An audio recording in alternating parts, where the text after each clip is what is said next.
আরও কিছু খবর নিয়ে এবার একটি ডেস্ক রিপোর্ট। ভোলা ৩ আসনে বিএনপির প্রার্থী ও দলের স্থায়ী কমিটির সদস্য অবসরপ্রাপ্ত মেজর হাফিজ উদ্দিন আহমেদ বলেছেন, গত ১৬ বছর একটি গুপ্ত সরকারের কবলে ছিল দেশ।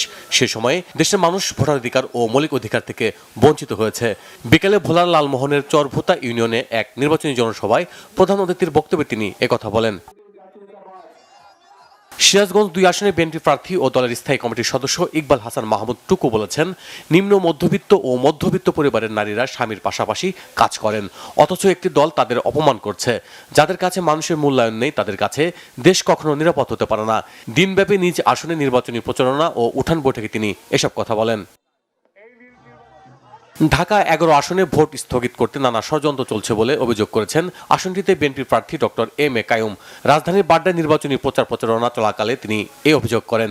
নির্বাচিত হলে নিজ আসনে গ্যাস সংকট সমাধান ও মাদকের বিরুদ্ধে জিরো টলারেন্স ঘোষণা দেন তিনি।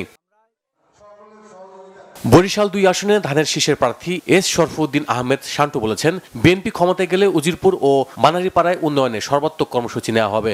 উজিরপুরের শিকারপুরে নির্বাচনী জনসভা ও জনসংযোগে তিনি এসব কথা বলেন। বরিশাল জেলা দক্ষিণ বিএনপির সদস্য সচিব আবুল কালাম শাহিন, জেলা যুবদলের ভারপ্রাপ্ত সভাপতি মামুন খান রেজা, উজিরপুর উপজেলা যুবদলের সভাপতি আফাস শামসুদ্দোহা আজাদ এ সমাবেশে বক্তব্য রাখেন।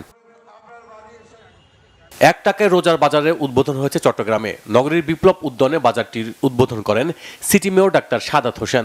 তিনি বলেন, সমাজের অন্যান্য বিত্তবানরা যদি মানুষের পাশে এগিয়ে আসেন, তাহলে রমজানে মানুষ কিছুটা হলেও স্বস্তি পাবে। আজ সন্ধ্যায় ঢাকা ১৮ আসনে বিএনপি প্রার্থী এস এম জাহাঙ্গীরের পক্ষে উত্তরা ১০ নং সেক্টর ইউনিট কমিটির মিছিল হয়েছে। নেতৃত্ব দেন ঢাকা মহানগর উত্তর বিএনপির সদস্য সচিব মোস্তফা জামান। উপস্থিত ছিলেন ঢাকা মহানগর ১ নং ওয়ার্ড বিএনপির আহ্বায়ক আব্দুস সামাদ, ১০ নং সেক্টর ইউনিট কমিটির সদস্য সচিব মঞ্জুরুল কাদের কনক, যুগ্ম কনভেনার তোফাজ্জল হোসেন মানিক, প্রকৌশলী জসিমউদ্দিন, অবসরপ্রাপ্ত কর্নেল ফারুক হুসাইন, অবসরপ্রাপ্ত কর্নেল এরশাদ হোসেন সহ অন্যরা। চট্টগ্রাম বন্দরকে তড়িঘড়ি বিদেশিদের হাতে তুলে দেওয়ার সিদ্ধান্তের প্রতিবাদে উপদেষ্টা সহ সরকারের গুরুত্বপূর্ণ ব্যক্তিদের কুশপুত্তলিকা দাহ করেছে সংক্ষুব্ধ শিক্ষার্থীরা। বিকালে ঢাকা বিশ্ববিদ্যালয়ের রাজু ভাস্কর্যের সামনে এই কর্মসূচি পালন করা হয়। তাদের অভিযোগ, সরকার দেশের নিরাপত্তা চাবিকাঠি চট্টগ্রাম বন্দরকে বিদেশিদের হাতে তুলে দেওয়ার সিদ্ধান্তের মাধ্যমে রাষ্ট্রের নিরাপত্তাকে হুমকির মুখে ফেলেছে। ঢাকা বিশ্ববিদ্যালয়ের নির্বাচনী শুদ্ধতা নিয়ে electoral integrity from campaigning to vote counting and the result declaration শিরোনামে এক সেমিনার হয়েছে। সকালে বিশ্ববিদ্যালয়ের উচ্চতর সামাজিক বিজ্ঞান গবেষণা কেন্দ্রের সেমিনার কক্ষে এতে ঘোষণাপত্র পাঠ করেন বিশ্ববিদ্যালয়ের রাষ্ট্রবিজ্ঞান বিভাগের অধ্যাপক কাজী মোহাম্মদ মাহবুবুর রহমান। টেক্সটাইল সেক্টরের উন্নয়ন ও পেশাগত ঐক্য জোরদার করার লক্ষ্যে টেক্সটাইল ইঞ্জিনিয়ার্স গেট টুগেদার ও মতবিনিময় সভা হয়েছে রাজধানীর উত্তরা ক্লাবের লোটাস লাউঞ্জে। এতে প্রধান অতিথি ছিলেন ঢাকা ১৮ আসনের বিএনপির প্রার্থী S M Jahangir Hossain. Textile engineers forum বাংলাদেশের সভাপতি ইঞ্জিনিয়ার এটিএম শামসুদ্দিন খানের সভাপতিত্বে এতে বিশেষ অতিথি ছিলেন মোহাম্মদ এনায়েত হোসেন। আরও ছিলেন আয়োজক কমিটির মেম্বার সেক্রেটারি মোহাম্মদ মইদুল ইসলাম মঈদ এবং সহকারী মেম্বার সেক্রেটারি আসম আশিক ইস্তেক লিখন ও নাবিল।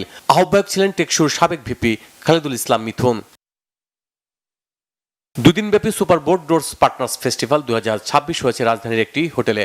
উপস্থিত ছিলেন সুপার বোর্ডের business director Shafiul Adhar Taslim, Mohammad Mofassel Haque, director H R, অবসরপ্রাপ্ত colonel A R Gani, head of business Mohammad Nurun Nabi সহ অন্যান্যরা। এই partners festival Super Board Doors ও তার ব্যবসায়িক অংশীদারদের মধ্যকার সম্পর্ককে আরও দৃঢ় ও গতিশীল করবে বলে আশাবাদ ব্যক্ত করেন বক্তারা। গত বছরের সেলস প্রফেশনাল প্রোগ্রামের রিওয়ার্ড হস্তান্তর পর এক মনোমুগ্ধকর সাংস্কৃতিক অনুষ্ঠান হয়। Bangla vision news desk.